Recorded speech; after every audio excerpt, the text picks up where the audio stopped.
Hi guys, welcome to my channel study at home. और आज हम प्रिपेयर करेंगे DSSB TGT SST के बारे में। और फिर मैं 4 सब्जेक्ट को कवर करूँगी: history, political science, economics, geography. और फिर लास्ट में मैं बताऊँगी आपको कि कहाँ से आप इंग्लिश, हिंदी, रीजनिंग, मैथ्स, ये सारे सब्जेक्ट्स पार्ट 1 के प्रिपेयर कर सकते हैं। उसके बाद में हम कंटिन्यू करेंगे फर्दर और अपनी स्टडीज़ को जारी रखेंगे। तो चलो अब हम स्टार्ट करते हैं। आज का हमारा शेड्यूल होने वाला है हिस्ट्री, जिसमें हम 1 घंटा पढ़ने वाले हैं फ्रेंच और रशियन रेवोल्यूशन। उसके हम क्वेश्चंस प्रैक्टिस करेंगे। फिर उसके बाद में हम पॉलिटिकल साइंस पढ़ेंगे, जिसमें हम पॉलिटिकल पार्टीज़ को कवर करेंगे। फिर उसके बाद में हम इकोनॉमिक्स पढ़ेंगे, जिसमें हम RBI पढ़ेंगे।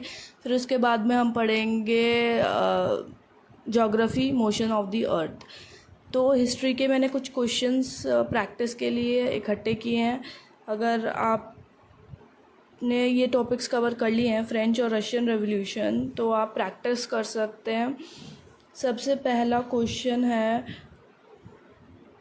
Where was the decisive battle fought between Austria and Prussia in the unification of Germany?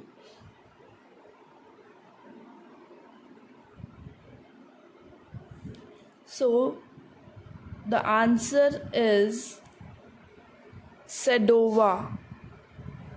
SEDOVA, Sedova.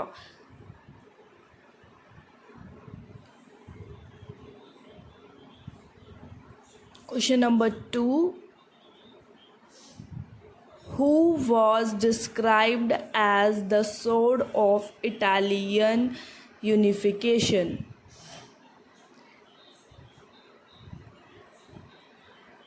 Garibaldi.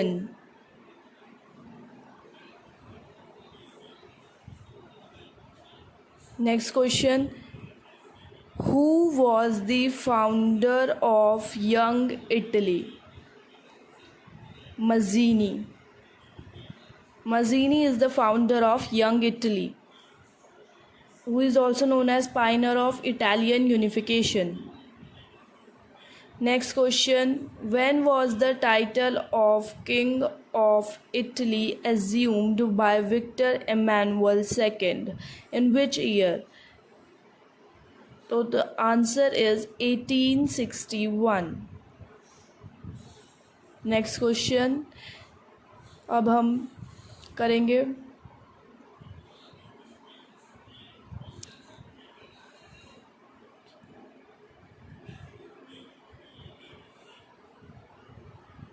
who is called the father of British communism? Robert Owen. Next question. When did Paris Commune came into existence? 1871. It is also known as the Red Flag Day.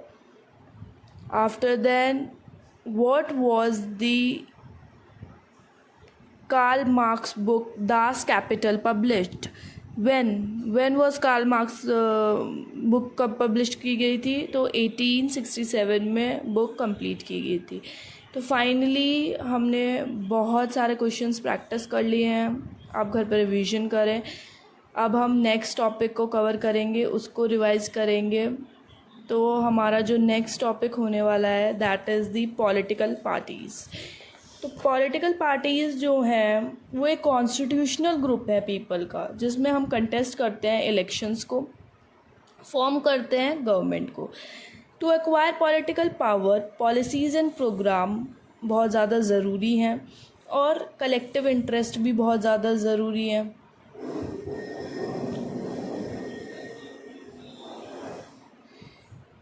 Political party लोगों को अपनी नीतियों और कार्य समझाने का कार्य करती हैं। राजनीतिक पार्टियों का जो जनाधार होता है वो क्या है? पब्लिक सपोर्ट होता है। 3 फैक्टर्स हैं जो पॉलिटिकल पार्टीज़ बनाते हैं, that is the leader, the active members and the followers. After that we will discuss there are 3 type of parties. Basically political party को हम कहते हैं lifeline of democracy. Political parties को lifeline कहा गया है डेमोक्रेसी की। मल्टी पार्टी सिस्टम में दो तरह की पार्टी आती है, national parties and regional parties. उसके बाद में हम तीन तरह की पार्टी को डिस्कस करने वाले हैं। पॉलिटिकल पार्टीज़ जो हैं टोटल 750 हैं। द नंबर ऑफ़ पार्टीज़ जो कि रजिस्टर्ड हुई हैं इन इलेक्शन कमीशन में वो 750 हैं। फिर उसके बाद में there is one party system, there is two party system and three multi party system. One party system is not acceptable in democracy because democracy means the participation of exactly two parties। तो ज़्यादा से ज़्यादा दो party तो होनी ही चाहिए अगर democratic institution establish करना है। और उसके बाद में टू पार्टीज़ में क्या होता है कि दो मेजर पार्टीज़ होती हैं जो डिस्कस करती हैं रूल्स को, रेगुलेशंस को। उसके बाद में जब पार्टीज़ compete करती हैं पावर के लिए तो फेयर चांस रहता है दो पार्टीज़ का कि वो एक दूसरे के साथ अलायंस बनाएं। मल्टी पार्टी सिस्टम में क्या होता है, बहुत सारी पार्टीज़ एक साथ आ जाती हैं। National party like today it is BJP and Congress, earlier it was Congress. Next topic we are going to study about the geography, that is the motion of the अर्थ।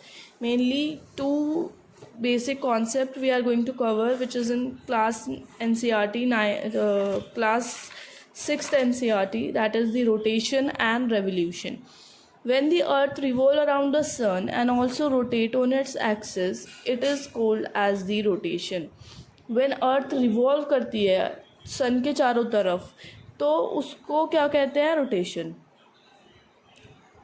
और जब अर्थ रिवॉल्व करती है सन के चारों तरफ तब उसे रेवोल्यूशन कहते हैं, और जब वो अपने ही एक्सिस पे रोटेट करती है तब उसे रोटेशन कहते हैं। तो ये जो दो मेजर कॉन्सेप्ट हैं रोटेशन एंड रेवोल्यूशन। और इंडिया के जो फादर कहे जाते हैं दैट इज़ दी आर्यभट्टा, जहाँ पे अर्थ रिवॉल्व करती है अराउंड द सन। क्या होगा अगर अर्थ रोटेट ना करे? अगर अर्थ रोटेट ना करे तो ये आप क्वेश्चन का आंसर कमेंट बॉक्स में करें। What will happen if earth does not rotate?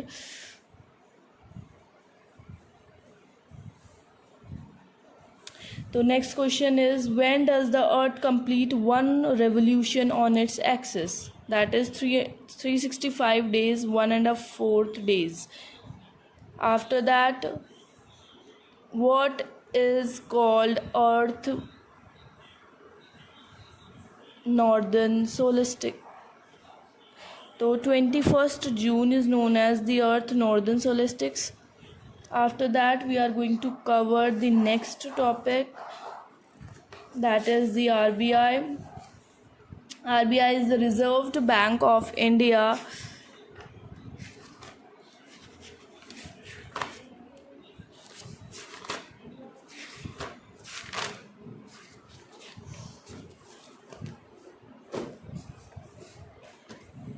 Economics का टॉपिक है ये, रिज़र्व बैंक ऑफ इंडिया, इसमें हम कवर करेंगे।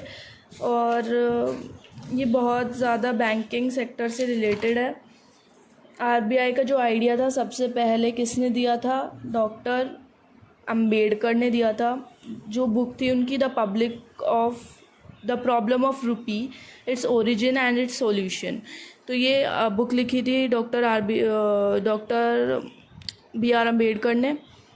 1926 में क्या हुआ, हिल्टन कमेटी बनी। फिर बहुत सारे गवर्नर भी बताए गए हैं आरबीआई के, दैट इज़ सबसे पहले sir Osborne Smith, second James Taylor, third C D. Deshmukh and fourth one is Shri Benegal Rama Rau. 16th RBI governor है अमिताभ घोष एंड 15th है मिस्टर मनमोहन सिंह, जो कि फाइनेंस मिनिस्टर भी रह चुके हैं 1991 से 1996 तक।